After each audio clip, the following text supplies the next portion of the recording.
창세기 3장 15절 말씀을 같이 한 목소리로 함께 읽어보도록 하겠습니다. 내가 너로 여자와 원수가 되게 하고 너의 후손도 여자의 후손과 원수가 되게 하리니 여자의 후손은 내 머리를 상하게 할 것이요 너는 그의 발꿈치를 상하게 할 것이니라 하시고. 아멘. 자, 오늘은 일맥상통 주제 5번째 시간으로 여자의 후손이라는 제목으로 함께 말씀 나누도록 하겠습니다. 오늘 아마 마지막이 될 것 같습니다. 다음에 또 여름이나 가을에 가서 이 일맥상통의 주제를 가지고 계속 말씀 이어가도록 하겠습니다. 이 여자의 후손이라는 이 말씀이, 이 후손에 대한 약속이 어떻게 성경 속에 전체적으로 일맥상통하고 있는지 오늘 한번 그 의미를 살펴보려고 합니다. 먼저 배경으로 오늘 이 원시복음이라고 하는 창세기 3장 15절 말씀은 여러분이 익히 읽어서 알고 계시겠지만, 최초로 하나님, 이 아담과 하와가 이 죄를 범하고 하나님 앞부터 이제 그 죄에 대한 벌을 받지요. 그 중에 이 본문 말씀은 하나님께서 뱀에게 하신 이 저주의 말씀입니다. 심판의 말씀입니다. 이 저주와 심판 속에 하나님의 은혜와 사랑이 그 속에 있다는 것입니다. 이 세상 사람들 눈에 보면은 여러분 저주와 심판이 피하고 싶은 거잖아요. 그렇죠? 도망가고 받고 싶지 않은 것, 그런 것이지만 여러분, 그러나 하나님은 그 심판 속에도 하나님의 구원을 심어두신다는 사실입니다. 오늘 말씀에도 보면 뱀에게 하시는 하나님의 저주요 심판이지만 그 속에 복음이 들어있다는 거예요. 하나님의 구원의 계획 속에 들어있다는 것입니다. 한번 보십시오. 첫 번째 하나님의 계획은 뭐냐면 여자의 후손과 뱀의 후손을 원수 만들겠다는 거예요. 서로 원수가 된, 서로 미워하는 그런 존재로 만들겠다는 거예요. 창세기 3장 15절 말씀 보십시오. 내가 너로 여자와 원수가 되게 하고, 여기서 바로 너가 뱀이에요. 뱀에게 하시는 말씀이거든요. 너로 여자와 원수가 되게 하고 너의 후손도 여자의 후손과 원수가 되게 하리니. 여러분이 성경을 이미 아시는 분들은 이 뱀의 후손, 이게 계속 나오는 계속해 나오는 뱀의 그 새끼나 그 뱀을 이야기하는 건 아닌 거 아시죠? 바로 마귀를 상징하는 겁니다. 세상에 속한 자들을 상징하는 거예요. 세상에 속한 자들과 마귀에게 속한 자들과 여자의 후손들은 이제 서로 한 편이 아닌 원수가 되겠다는 겁니다. 자, 뱀과 여자가 후손이 원수가 되면 이 여자의 후손은 누구 편이 되는 거예요? 하나님 편이 되는 거예요. 마귀와 원수가 되면 그는 하나님의 편이 되는 겁니다. 범죄가 어떻게 일어났어요? 하나님 앞에 이 계명을 어기고 선악과를 따먹는 일이 어떻게 일어난 거예요? 하나님 편이었던 아담과 하와가 뱀과 한 통 속이 되어져서, 뱀과 마귀와 한 편이 되어져서 그 꼬임에 넘어서 지금 선악과를 따먹은 거 아닙니까? 그 하나님이 이제는 근데 그 둘을 서로 원수가 되게 해서 이 아담과 하와, 여자의 후손을 다시 내 편, 하나님 편으로 만들어지겠다는 거예요. 그게 구원입니다, 여러분. 하나님의 구원은 뭐냐? 마귀의 편이었던, 세상의 편이었던 자를 돌이켜서 하나님의 편 만들기. 그거예요. 그래서 이사야가 그것을 잘 표현했죠. 이사야서 53장 6절. 우리는 다 양 같아서 그릇 행하며 각기 제 길로 갔거늘. 자기가 옳고 그릇 선악 판단의 기준에 의하여 내가 좋은 길, 내가 보기에 아름다운 길로 각자 갔더라는 거예요. 그들 그 길로 간다는 거예요. 하나님을 등지고 세상으로 가더라는 겁니다. 근데 하나님은 어떻게 해요? 여호와께서는 우리 무리의 죄악을 그에게 담당시키신다. 그러나 그들의 그 죄를 그들의 죄로 넘기지 아니하시고 한 어떤 여자의 후손에게 그 죄를 넘기시고, 전에 배운 말로 하면 어린 양에게, 무죄한 양에게 그 죄를 뒤집으시고 그를 죽여 가죽을 벗겨서, 원래 간 건 우리인데 그는 살리시고 무죄한 어린 양을 잡아서 그 가죽을 입혀버리고 너는 내 편. 그게 구원입니다, 여러분. 그걸 지금 이 말씀 속에 담고 계신 거예요. 하나님이 자기 편 만들기. 두 번째, 여기에 어떤 하나님의 계명이 담겨 있습니까? 이제 여자의 후손과 여자의 후손이 이 뱀의 후손의 머리를 상하게 한다는 거예요. 그 머리를 죽인다고 하세요. 그냥 죽인다. 그러나 또 뱀은 여자의 후손의 발꿈치를 상하게 할 것이라고 얘기합니다. 그것은 뭐예요? 여러분, 뱀이라는 이 동물의 특징이 뭡니까? 머리가 상해지면 그거는 죽었다 살았다? 뱀이 머리가 여러분 눌리게 되면 어떻게 돼요? 머리가 죽으면 꼬리는 그래도 바로 죽지는 않습니다. 그렇죠? 네? 꼬리가 바로 죽지는 않아요. 꼬리는 계속 꿈틀거리고 몸은 비틀고 있지만 산 것처럼 막 꿈틀거리고 요동치지만, 그러나 뱀은 머리가 상하면 이건 끝난 거예요. 이젠 죽은 목숨인 거예요. 절대 살아날 수 없어요. 그건 완전히 죽은 겁니다. 그러나 최후의 발악을 하면서 죽죠. 점점 이제 그 움직임이 둔해지고 나중에는 완전히 죽어버립니다. 그래서 전에 말씀드렸잖아요. 빛. 이 어둠 가운데 빛이 들어오면 어떻게 한다고요? 등불로 서서히 어둠들이 물러가는. 바다로 치면 바다에서 마른 땅, 드라이랜드가 점점 넓어지는. 그래서 나중에는 어둠이 없어지는 곳. 그렇죠? 빛만 있는 곳.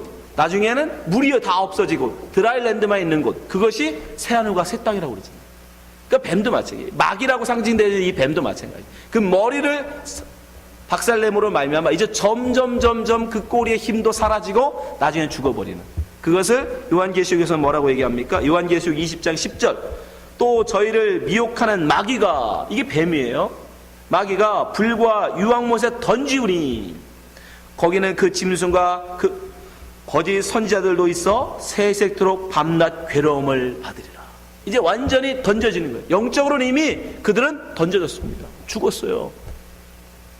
단지 지금의 우리의 마귀들의 유혹, 우리를 아직도 유혹하고 우리를 시험 들게 하고 어렵게 하는 그 마귀의 유혹은 단지 머리가 상한 뱀의 꿈틀거림에 불과한 거예요, 여러분. 그러니까 두려워할 존재가 아닌 거예요, 마귀는. 이미 그 머리가 찍힌 자니까. 근데 이 모든 약속이 뱀의 후손과 원수가 되게 하고 뱀의 머리를 밟아버리는 그 일을 누구를 통해서? 여자의 후손을 통해서 하시겠다. 하나님이 지금 여자의 후손. 창세기 3장 15절 다시 한번 말씀 보시기 바랍니다. 같이 한번 읽어보겠습니다. 15절 시작. 내가 너로 여자와 원수가 되게 하고 너의 후손도 여자의 후손과 원수가 되게 하리니 여자의 후손은 내 머리를 상하게 할 것이요 너는 그의 발꿈치를 상하게 할 것이니라 하시고. 예. 그 여자의 후손으로 말미암아 이 하나님의 구원의 계획이 성취되어져요. 그 여자의 그런 후손이 누구냐? 여러분 너무 잘 아시죠? 예수 그리스도죠. 말할 것도 없고. 이 여자의 후손이라고 보낼 때 이 후손이라는 단어는 히브리어로 제라예요. 제라. 성경에 굉장히 많은 이 제라라는 단어가 나오는데 원래 정확한 표현은 씨라고 번역해 맞습니다. 씨, seed. 영어의 seed. 이게 씨예요. 씨. 창세기 3장 15절을 킹제임스 버전으로 보면 여자의 후손을 뭐라고 번역했습니까? 제가 킹제임스 버전을 원했는데 보세요. 자, 너와 여인 사이가 서로 원수가 되게 에너미를 만들어 버린대요. 근데 거기에 보면 뭐예요? Between thy seed and her seed. 너의 씨와 여자의 씨가 서로 원수가 되게 한다는 거예요. 그러니까 씨라고 말씀하세요. 씨. 그거를 우리 한국 개역 성경이 후손이라고 번역했어요. 근데 재밌는 의미가 있어. 이유가. 왜냐하면 씨가라는 단어는 이 씨라는 단어는 어떤 데냐면 여러분 남자를 걸어 뭐라고 그래요? 씨 가진 자라고 그래요. 남자, 아들. 왜 남자가 남자입니까? 씨를 가졌기 때문에 남자잖아요. 그래서 남자를. 그래서 씨를 가진 존재는 남자인 거예요. 예. 그러니까 남자 아들은 이 아들이라는 단어는 또 성경에서 보면 히브리어에서는 자손이와 같은 거예요. 그래서 이 씨라는 단어를 후손이라고 번역해도 예, 의미는 맞는 겁니다. 그러나 직역하면 씨예요. 씨. 예. 성경에는 보면 그 두 개를 혼용합니다. 씨라는 단어와 자손, 아들 다 같은 말로 써요. 자, 이 씨를 주시겠다는 약속. 그러니까 그림을 이렇게 보시면 돼요. 여자에게 이제 하나님께서 어떻게 하겠다? 한 씨를 심으시겠다는 거예요. 네? 하나님의 구원을 이루어갈 하나님 편을 만들고 뱀의 후손을 머리를 상하게 할 그 여자의 후손의 그 자를 내가 너 여자에게 어떻게 하겠다? 씨로 심겠다는 거예요. 씨로. 네.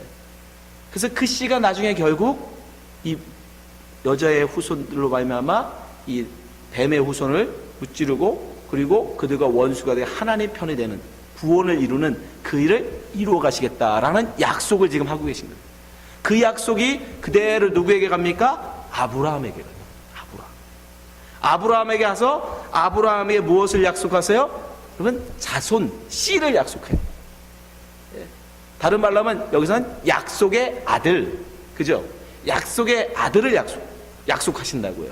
여러분, 아브라함이 하나님한테 부름 받을 때 다른 걸 약속받고 온 게 아닙니다. 딱 하나 약속받았어요. 그게 뭐예요? 내가 자손을 주겠다라는 거예요. 창세기 13장 14절 보세요. 롯이 아브라함을 떠나 후에 여호와께서 아브람에게 이르시되 너는 눈을 들어 너희 있는 곳에 동서남북을 바라보라. 여기가 어디에? 가나안 땅이죠. 15절 보이는 땅을 내가 너와 내 자손에게 주리니. 여기 이때는 아브라함에게 자식이 없었습니다. 근데 지금 자손을 주겠다라고 약속을 하신단 말이에요. 금은보화를 내가 너에게 줄게, 그런 약속하신 게 아니에요. 내가 너를 이 만민 중에 높인 권세를 줄게, 왕 만들어 줄게, 그런 약속하신 거 아니에요. 아브라함은 오직 하나님께 어떤 약속 하나 믿고 갔냐면 약속의 아들, 약속의 씨, 그거 하나 바라보고 간 거예요. 그거 하나 바라보고. 근데 하나님은요, 그렇게 약속의 씨로 받은 이삭, 나중에 100세의 아들 하나 얻잖아요. 근데 그걸 어떻게 하라고 그래요? 하나님께 드려, 하나님께 바치라 그러고 있어요. 왜요? 믿음을 원하시기 때문에. 믿음. 육신적으로 아들이 지금 보이잖아요. 그러면 눈에 보이는 아들, 눈에 보이는 아들로 말미암아 이제 그럼 내 자손들이 하늘의 별처럼 바다의 모래처럼 많아지겠구나, 정말 그 약속이 이루어지겠구나 라고 여러분 기대할 거 아닙니까? 근데 그것마저도 어떻게 해요? 하나님은 아니라는 거예요. 약속으로 받으라는 거예요. 약속으로, 믿음으로 바라보라는 거예요. 그래서 그를 하나님 앞에 바치라고 해요. 왜요? 바칠 수 있는 자가 믿음이 있는 자니까. 사과를 한번 해보세요. 사과, 씨 가진 사과. 사과를 지금 당장 눈에 보이는 이 사과 하나만을 내가 먹을 수 있어요. 그렇죠? 그러나 더 많은 사과를 내가 얻는 방법이 또 있습니다. 더 많은 사과로 배부를 방법이 또 있어요. 그게 뭐예요? 땅에 심는 거예요. 그렇죠? 뭐가 있으면 이 사과가 땅에 심겨지면 싹이 나고 많은 열매가 맺을 거라는 믿음이 있는 사람은, 그죠? 믿음은 기다림이니까. 믿음이 있는 사람이라면 지금 당장 한 개의 사과에 만족하지 않고 내가 이걸 심으면 나는 그 믿음으로 말미암아 셀 수 없는 많은 사과를 먹을 수 있어요. 이해되세요? 물론 그 기다림의 시간은 빼고 결과적으로 하나님이 지금 내가 하늘의 별처럼 땅의 바닷가의 모래처럼 네 자손을 많게 하신다는데, 그럼 뭐가 필요해요? 그 믿음의 씨가 필요한 거예요. 그걸 말씀을 믿고 심을 수 있는, 땅에 심는 믿음이 아브라함에게 있어야 되는 거예요. 그게 믿음의 씨니까. 그래서 정말 이삭을 모리아산에 하나님께 바쳤더니 정말이에요. 이건 쇼가 아니라 정말로 그는 죽일 각오가 있었어. 정말 하나님 앞에 드렸더니 어떻게 돼요? 그 약속의 말씀이 이제 아브라함에게 이루어지는 거예요. 창세기 22장 16절. 그러니까 창세기 12장부터 쭉 이어진 이 모든 말씀은 다 아브라함에게 그 믿음을 주기 위한, 네가 가진 그 씨 심어, 그럼 내가 많게 해줄게. 네 자손을, 약속의 자손을 많게 해주마. 그 약속, 그 믿음을 갖게 해주시기 위한 과정이었던 거예요. 창세기 그 모든 말씀들이 다.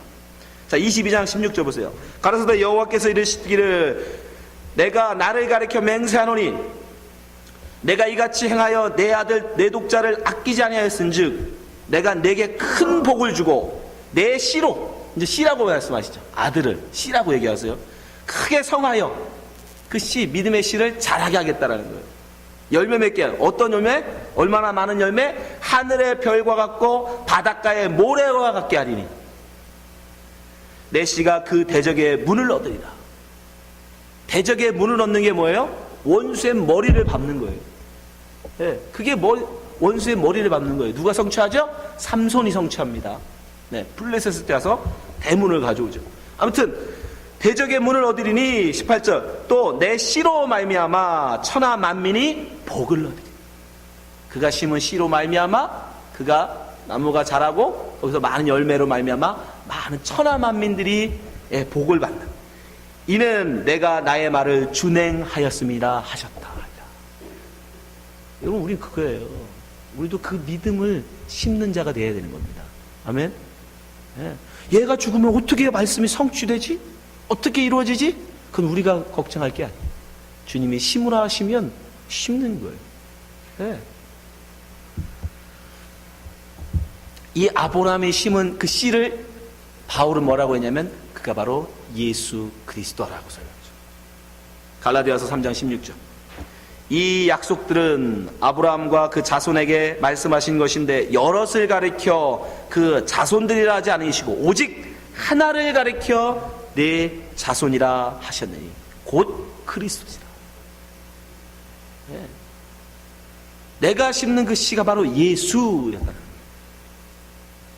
바로 여자의 후손이라고 이어졌던 그 여자의 후손, 아브라함에게 내 자손이라고 얘기했던 그 자손, 그 아들, 그 씨는 다 바로 예수 그리스도를 의미하는 거였던 것입니다. 그리고 이 씨, 이 자손에 대한 약속은 누구로 이어져 가면 바로 다윗으로 이어져 갑니다. 다윗. 이사야는 이렇게 예언합니다. 이사야서 11장 9절 나의 거룩한 산 모든 곳에서 해됨도 없고 상함도 없을 것이니 이는 물이 바다를 덮음같이 여호와를 아는 지식이 세상에 충만할 것임이니라. 이게 뭐예요? 하나님의 도래예요. 새하늘과 새 땅입니다. 근데 그게 어떤 일로 말미암아 이루어져요? 10절 그날에 이새의 뿌리에서 한 싹이 나서, 이새가 누구냐면 다윗의 아버지의 이름이에요. 혼용합니다. 이새와 다윗이란 말을 혼용해도 돼요. 다윗의 뿌리에서 한 싹이 나서 라고 해도 되는 거예요. 만민의 기호로 설 것이요 열방이 그에게로 돌아오리니. 아까 아브라함이 약속했죠? 너로 말미암아 뭐하다? 천하 만민이 복을 얻는다고 하셨잖아요. 그 아브라함에게 약속했던 그 씨예요. 그 씨가 지금 누구에게? 다윗의 이제 후손으로.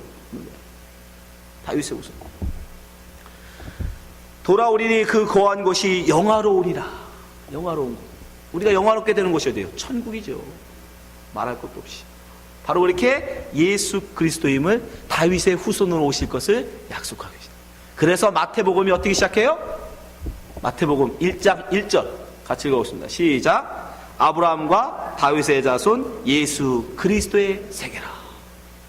근데 여기는 한국말은 그냥 자손이라고 번역되는데 영어가 더 잘 번역해. NIV가 뭐라고 번역됐어요? The son of David, the son of Abraham. 아브라함의 아들, 다윗의 아들. 후손, 자손, 씨 다 같은 말이에요. 아들. 그러니까 그 자손에 대한 모든 약속은 다 누구였다? 예수 그리스도였다. 성경은 그렇게 구체적으로 점진적으로 확실하게 누구였는지를, 여자의 후손 그러면 막연하잖아요. 우리가 다 여자의 후손이지 여기서 남자한테 혹시 태어나신 분 계세요? 우리 딸 말고? 우리 딸은 아직도 제가 난 줄 알아요, 저를. 아빠가 낳았어, 엄마가 낳았어 그러면 아빠가 낳았어 그래요, 걔는.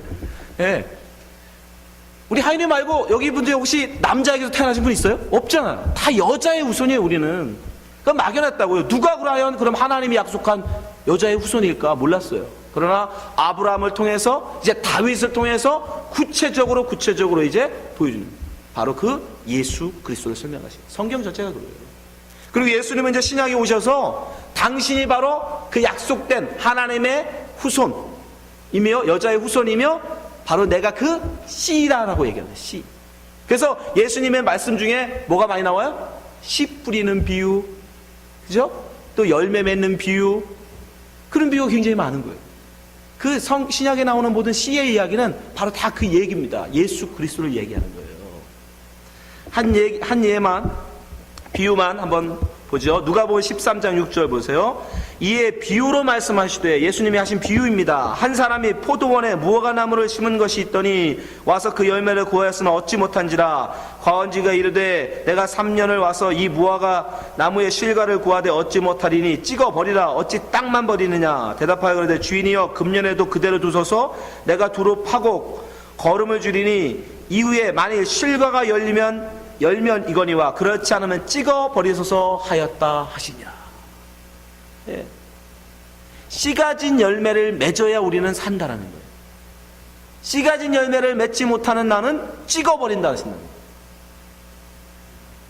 포도나무 열매를 통해서도 예수님은 또 말씀하시죠. 그러면 우리가 어떻게 씨 가진 열매가 될 수 있느냐? 예수님은 포도나무 비유해서 우리에게 분명히 말씀하시죠. 요한복음 15장 4절, 내 안에 거하라, 나도 너희 안에 거하리라. 가지가 포도나무에 붙어있지 아니하면 절로 과실을 맺을 수 없음 같이 너희도 내 안에 있지 아니하면 그러하리라. 나는 포도나무요 너희는 가지니 저가 내 안에 내가 저 안에 있으면 이 사람은 과실을 많이 맺나니 나를 떠나서는 너희가 아무것도 할 수 없습니다. 너희가 과실을 많이 맺으면 내 아버지께서 영광을 받으실 것이요 너희가 내 제자가 되리라. 그러면 포도는 어떤 씨 가진 열매입니다. 씨가 그 속에 들어있어요. 그 씨는 누구다? 예수 그리스도라는 거예요. 예수 그리스도라는 씨를 우리가 가져야 우리는 씨 가진 열매가 되는 거예요. 하나님이 받으시는 열매가 되는 거예요. 근데 전에도 말씀드렸잖아요. 무화과는 근데 뭐다? 씨도 없는 열매가, 열매도 아닌 것이 꽃이 열매처럼 흉내내고 있는 거. 그래서 하나님이, 예수님이 그 무화과를 저주하시죠. 그게 바리새인의 삶이었던 거예요. 복음, 예수 그리스도라는 그 복음이 그 속에 있지도 않으면서 그런 척 행세하는 거, 그런 척 행세하는 거, 그걸 바리새인이라고. 그게 바로 뱀의 후손들의 행위예요, 여러분.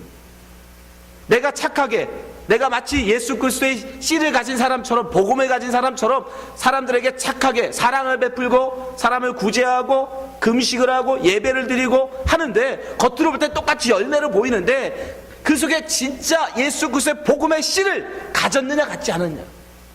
예수 그리스도의 복음의 씨를 여러분이 갖지 못하면 바울은 뭐라고 얘기해요? 네 몸을 불사르게 던질지라도 너는 nothing, 이건 nothing, 아무것도 아니라는 거예요. 이 산을 옮길 만한 믿음이 있을지라도, 산을 옮길 만한 믿음을 사람들로부터 보이고 사람부터 선지자 노릇을 하고 사람들로부터 많은 존경을 받을지라도 네 속에 복음의 씨가 없으면, 다른 말로 예수가 네 속에 없으면 너는 nothing, 너는 아무것도 아니다. 우리에게 적용하죠. 여기 계신 여러분, 왜 여기 계십니까? 복음이 여러분 속에 없으면, 예수라는 그 생명이 여러분 속에 심겨 있지 않으면 우리는 가짜 열매인 거예요. 우리 행위는 아무것도 아니에요. 하나님은 눈에 카운트 되지 않아요. 가죽 옷으로 얘기하면 여러분이 세상이 화려하다고 인정해주는 메이커 옷을 두르고 와서 사람들로부터는 존경과 칭찬을 받을지 몰라도 하나님은 그런 옷 안 봐요. 오직 예수가 벗어준 가죽 옷 입은 사람만 쳐다본다고. 그것만 카운트 하시는. 그 밖에 다른 사람은 쳐다보도 않아요. 하나님 눈에 들어오지도 않아요. 여러분의 아이들을 학교에 보내놓고 그 수백 명 아이들이 뛰어다녀도 여러분 눈에 누만 보여? 내 자식만 보여요. 내 자식만. 하나님이 하나님의 사람으로, 성경에 말한 대로 얘기하면 예수 그리스도의 신부, 거룩한 신부는 오직 말씀의 씨를 가진 존재예요. 하나님은 오묘하게 이걸 우리에게 적용하셨는데 생각해 보세요.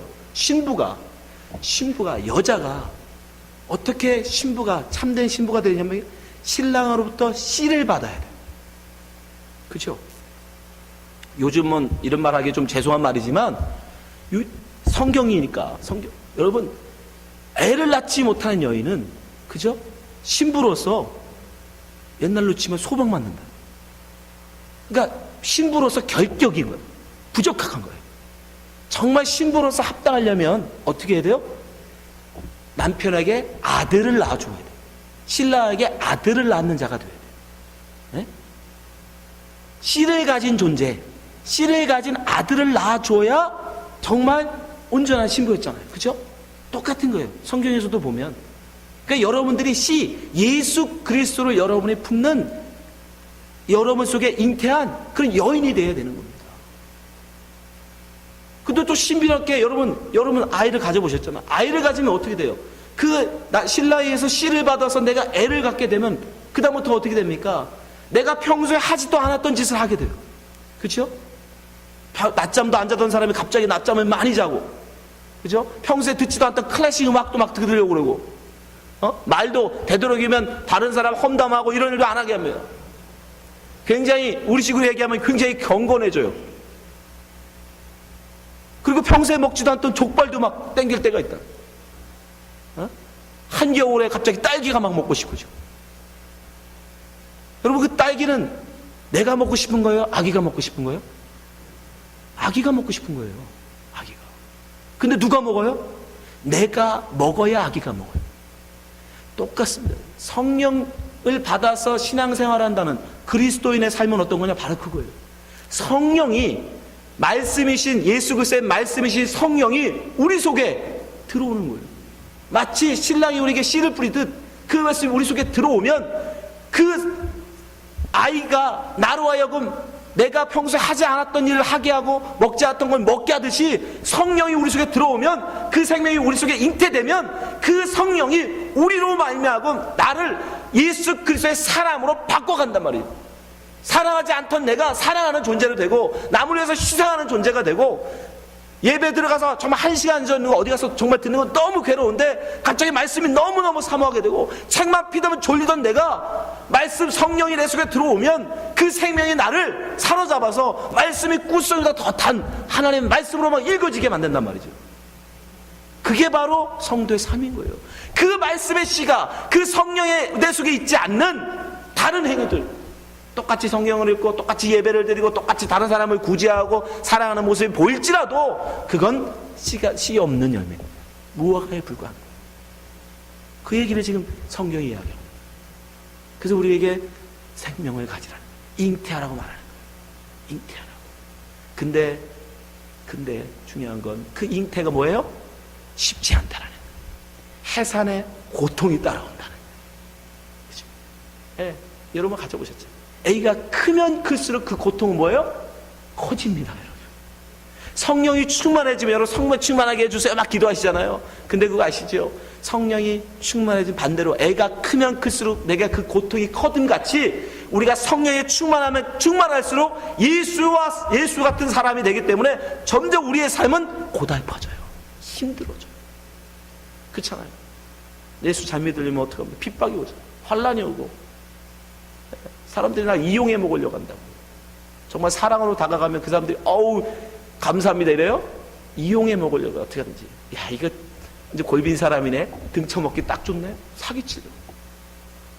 그러면 어떡합니까? 당해줘요. 그래서 하나님이 여인에게 뭐라고 그래요?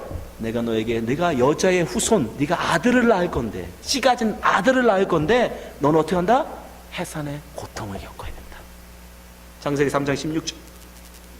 또 여자에게 이르시되 내가 내게 잉태하는 고통을 크게 더하리니. 이게 무슨 소리예요? 예수를 내가 네 속에 넣어줄 텐데, 성령을 내가 내 속에 부어 넣을 텐데 어떻게 된다? 내가 수고하고 자식을 낳을 것이. 수고해야 난다는 거예요. 수고해야 그 생명을 우리가 낳는다는 겁니다. 너는 남편을 사모하고 남편은 너를 다스릴 것입니다. 남편이 누구? 여러분 옆에 있는 남편? 여러분 같이 자고 있는 그 남편? 아니에요. 누구예요? 예수. 그 예수에게 완전히, 그 신랑에 완전히 붙잡힌 자, 그게 거룩한 신분거예요. 예수가 우리를 그렇게 만들어간다. 그 해산의 고통이 우리에게 따라오는 거예요, 여러분. 그래서 신앙생활이 만만치 않은 거예요. 네? 여러분 10달 동안 애 가져봤잖아요. 그 생활이, 그 삶이 쉽지 않잖아요. 그리고 마지막에 그 정말 세상에 태어날 때 얼마나 많은 죽음과 같은 고통이 따라오잖아요.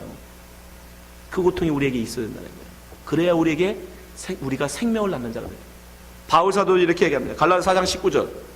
나의 자녀들아, 너희 속에 그리스도의 형상이 이르기까지.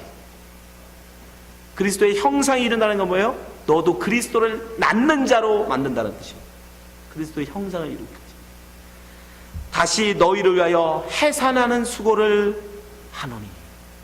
바울이 교회를 세울 때, 고린도 교회, 갈라디아 교회, 에베소 교회를 세울 때마다 무슨 고통? 해산의 고통이 있어야 된다는 거예요. 저도 이제 다짐했어요. 여러분들을 정말 하나님의 그리스도의 성령까지 자라는 씨 가진 여인, 잉태한 여인으로 여러분 만들려면 저는 해산의 고통을 겪어야 돼요. 여러분도 마찬가지. 우리는 다 열매 맺어야 됩니다. 우리 여자의 후손을 낳아야 돼요. 약속의 그 씨를 받아서 그 약속의 아들을 다 낳는 자가 되어야 됩니다. 그렇지 않으면 우리는 하나님의 거룩한 신부가 아니에요. 불합격이에요. 근데 신비함은 뭐예요? 지금 아무리 여러분 과학이 발달됐다고 어쩌고 하도, 그렇죠? 아무리 건강한 남자와 건강한 여인이 결혼한다 할지라도 아기가 생긴다 안 생긴다를 과학적으로 알 수 있어요, 없어요? 모릅니다. 그렇죠? 몰라요. 아이가 언제 생길지 아무리 과학이 발달됐다 해도 확률적으로는 맞출지 몰라도 정확하게 아이가 생긴다 안 생긴다 말 못합니다. 그렇죠? 모르세요? 그렇잖아요. 하나님의 신비가 아니면, 하나님의 은혜가 아니면, 여러분이 맨날 와서 40일 철야 기도한다고 여러분 속에 하나님의 생명의 씨를 넣어주는 게 아니라니까요. 그런 노력으로 되는 게 아니란 말이에요. 이해되세요? 제 말? 예. 건강한 남녀가 여러 밤을 지난 몇 밤째 아이가 생길지 아무도 모르듯, 우리가 우리의 신랑 예수 그리스도로 예수에게 그 생명의 씨, 그 말씀을 언제 받을지는 아무도 모른다고요. 그건 노력으로 되는 것도 아니고 혈통으로 되는 것도 아니고 우리가 몇 년 신앙생활 한다고 되는 것, 그런 것도 없고 아무것도 없어요. 그거 어떻게 될지 아무도 몰라. 누구는 첫날밤에 되기도 하고 누구는 몇 년을 걸리기도 하고. 이해되시죠? 하나님 우리에게 그걸 보여주시는 거예요. 그래서 요한복음 1장 12절 보세요. 영접하는 자, 곧 그 이름을 믿는 자들에게는, 다른 말로 성도에게는 하나님의 자녀가 되는 권세, 아들이 되는 권세는 누구? 씨를 가진 자만 아들이라고 얘기했잖아요. 씨를 갖는 자, 잉태하는 자, 그 권세를 주시는데 그게 어떻게 된다? 13절. 이는 그 씨가 어떻게 우리 속에 들어온다? 혈통으로 되는 게 아니라는 거예요. 혈통. 유대인이라서 되는 것도 아니고 한국 사람이라 되는 것도 아니고, 그건 혈통하고는 아무 상관없다는 거예요. 육정으로도 되는 것도 아니래요. 육정이라고 번역된 단어가 있어요. 사람의 그 기대나 사람의 어떤 노력, 그런 걸로 되는 것도 아니라, 내가 아기를 갖게 해야지, 그런다고 되는 것도 아니라는 거예요.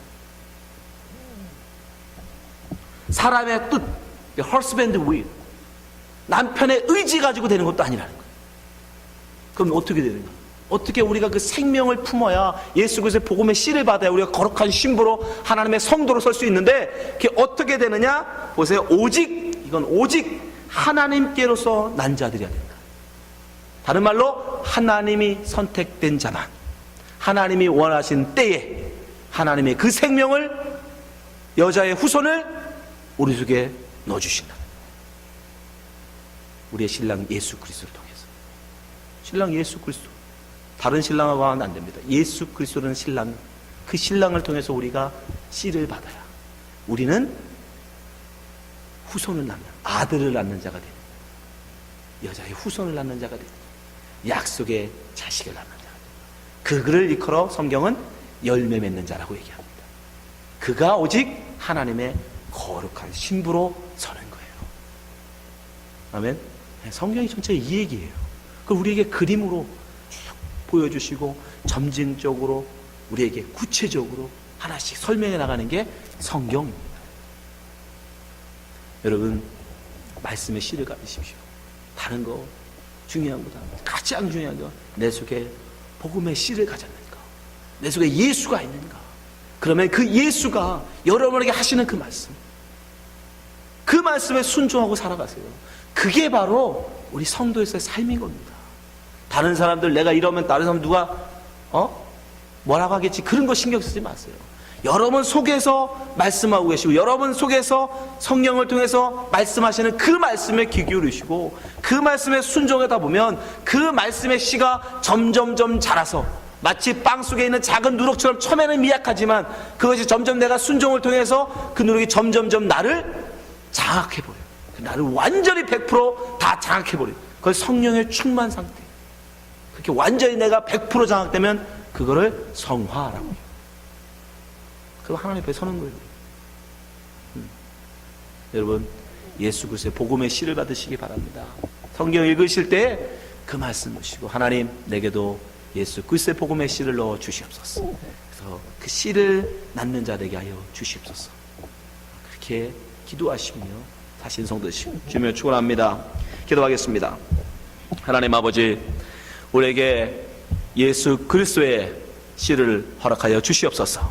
그 생명을 우리 속에 넣어 주시옵소서. 이것이 우리의 힘으로 되지 아니하며 우리의 의지로 되지 아니하며 혈통으로 되지 않은 줄 믿습니다. 오직 하나님의 뜻으로만 되는 줄 믿사오니 주님, 우리를 부유히 여겨주시고 우리에게 하나님의 말씀 그 씨를 넣어주셔서 그 말씀이 그 우리를 장악해 갈 수 있도록 인도하여 주시고, 여기 있는 모든 성도들이 정말 예수 그리스도의 그 씨를 가져서 아들을 낳는 자로, 여인을 내 후손을 낳는 자로 주 앞에 세워지게 하여 주시옵소서. 예수님 이름을 기도합니다. 아멘.